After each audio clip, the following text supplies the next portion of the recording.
안녕하십니까. 경남 소식입니다. 경남의 미분양 아파트 수가 전국에서 경기도 다음으로 많은 것으로 나타났습니다.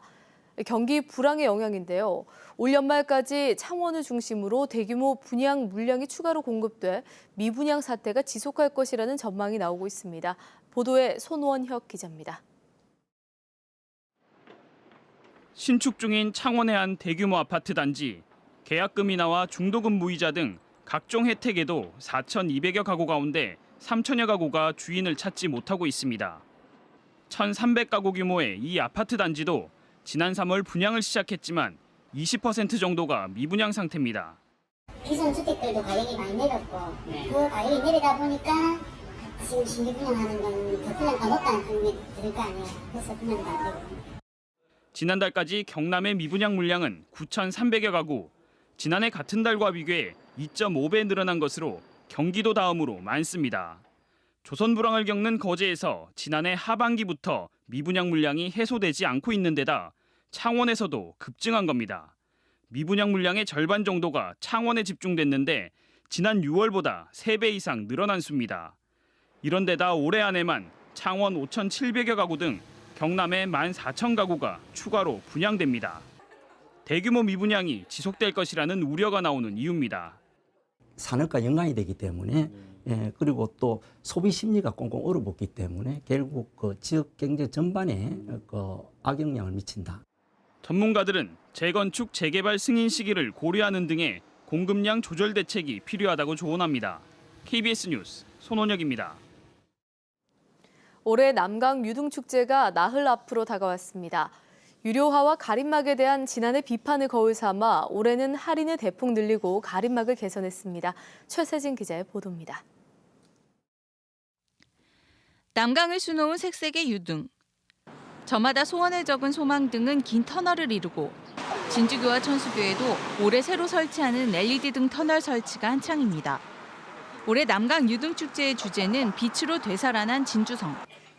진주성 안에는 임진왜란 당시 진주대첩 등의 역사적 장면을 등으로 재현했습니다. 1592 진주대첩과 1593 그 개사 순위 장면을 이렇게 등으로 만들어놨습니다. 학생들에게는 교육의장이 될 거고. 진주시의 자매도시인 중국 시안시의 진시황 병마용 등도 전시됩니다.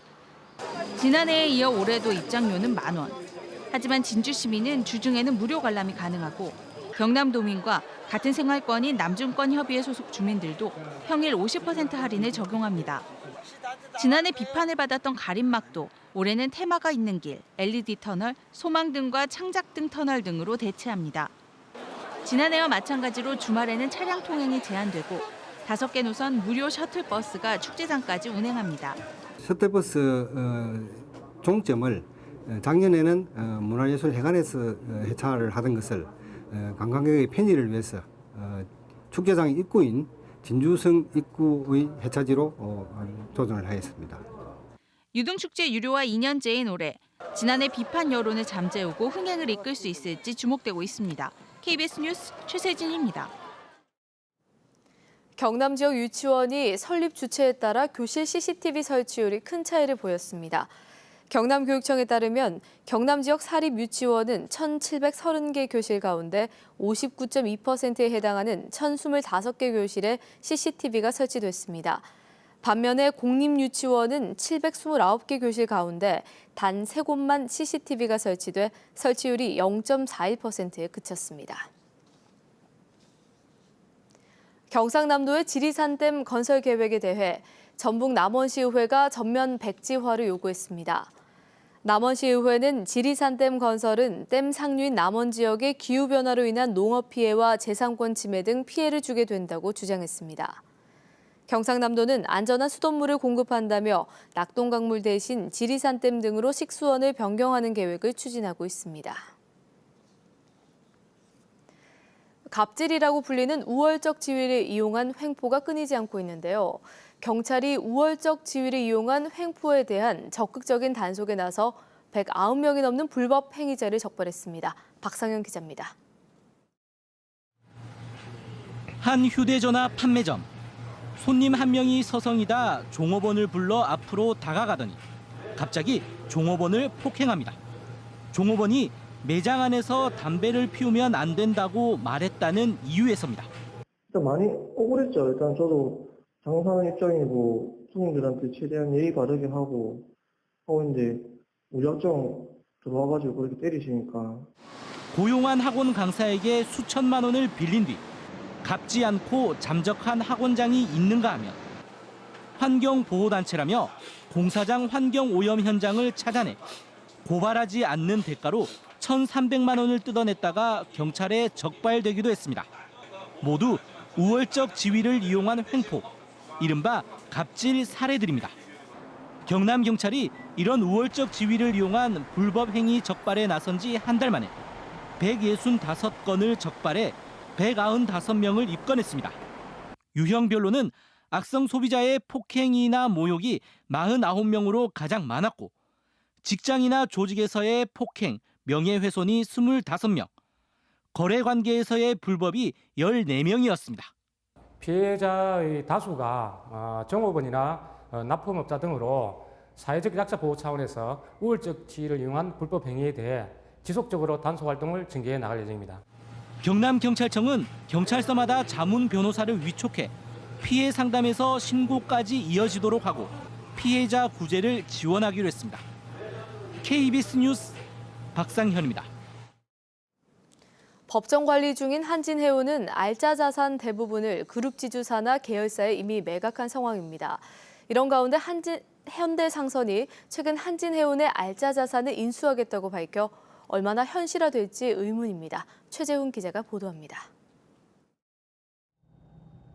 현대상선이 우선 인수하겠다고 밝힌 한진해운 자산은 컨테이너 선박입니다. 대형 선박을 인수해 미주 항로를 다시 복원하겠다는 건데 한진해운 소유 선박 37척 가운데 경쟁력이 있는 만TU급 이상 대형 선박은 고작 10척에 불과합니다. 그것도 대부분 담보로 잡혀있고 선박 금융으로 건조한 것이어서 미수금이 상당합니다. 부산 신항만과 베트남 터미널, 평택 터미널 지분은 이미 그룹 계열사인 주식회사 한진에 매각됐고 미국 롱비치 터미널 지분은 대한항공에 담보로 잡혀 있습니다. 해외에서 한진이라는 이름을 쓸 수 있는 상표권도 1,800여 원에 이미 지주사인 한진칼에 매각됐습니다. 아시아 8개 항로 영업권은 주식회사 한진에 매각하려다 법원이 보전 처분을 내려 중단됐지만 운항을 중단해 영업권 자체가 유명무실합니다. 대부분이 지금 다 담보라든지 금융에 묶여있는 걸로 알고 있거든요. 뭐 저희 핵심은 어떤 걸 인수한다는 저는 잘 모르겠습니다. 아니 뭐 파시는 거 다 그대로 얘네나 팔았죠. 전문가들도 한진해운 자산 인수보다 차라리 대형 선박 신규 발주를 통해 경쟁력을 새롭게 확보하는 게 낫다고 조언합니다. 정부 쪽에서 지금 조선시장도 힘드니까 신규 발주를 한 10척 정도를 하는데 14,000TU급으로 발주를 해서 이 선박을 이용을 해서 지금 강점을 가지고 있던 북미 항로에서 한진해운의 경쟁력 있는 자산이 거의 없는 상황에서 현대상선이 한진해운의 어떤 자산을 인수해 정상화에 속도를 낼 수 있을지 주목됩니다. KBS 뉴스 최재훈입니다.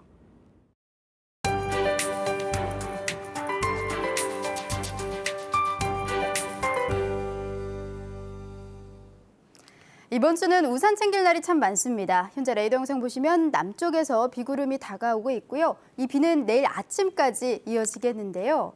강수량도 꽤 많겠습니다. 먼저 해안 지역은 30에서 70mm, 그 밖에 내륙은 10에서 40mm의 비가 지나겠고 천둥, 번개가 치는 곳도 있겠습니다. 안전사고에 주의를 하셔야겠는데요.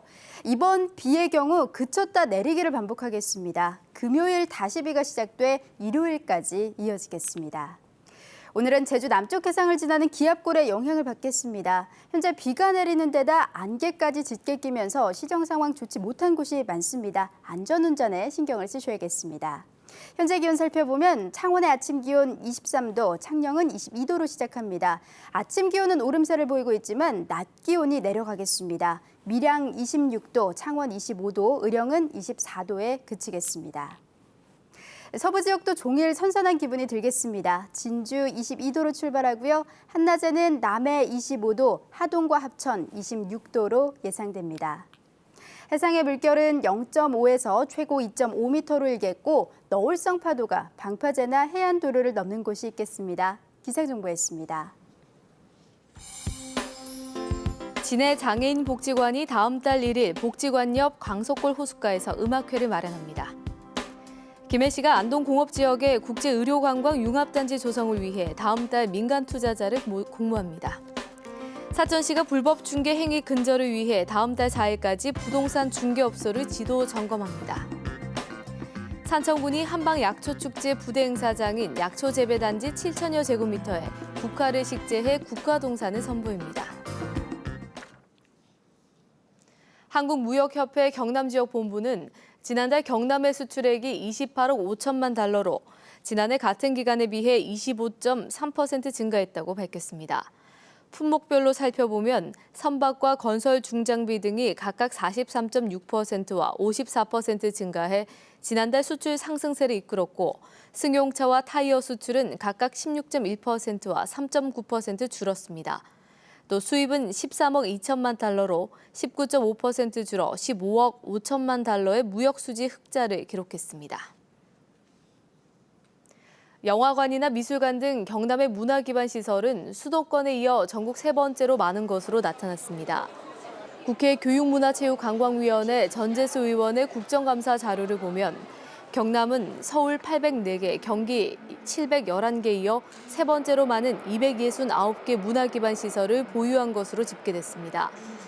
경남은 지자체 가운데 가장 많은 문화시설 기반을 보유했지만 공연장과 미술관은 절반가량이 수도권에 밀집된 것으로 파악됐습니다. 창원 진해구 남포 유원지 조성 사업이 숙박시설 건립이 늦어지면서 차질이 예상됩니다. 창원시는 남포 유원지 유스호스텔 조성 사업 민간 사업자가 경제 사정으로 사업 여부가 불확실한 것으로 보고 시행자 지정 취소와 실시 계획 인가를 폐지하고 다른 사업자를 찾는다고 밝혔습니다. 창원시는 진해구 명동 일대에 11만 7,300여 제곱미터의 유원지를 조성하고 휴양과 숙박시설을 건립할 계획입니다.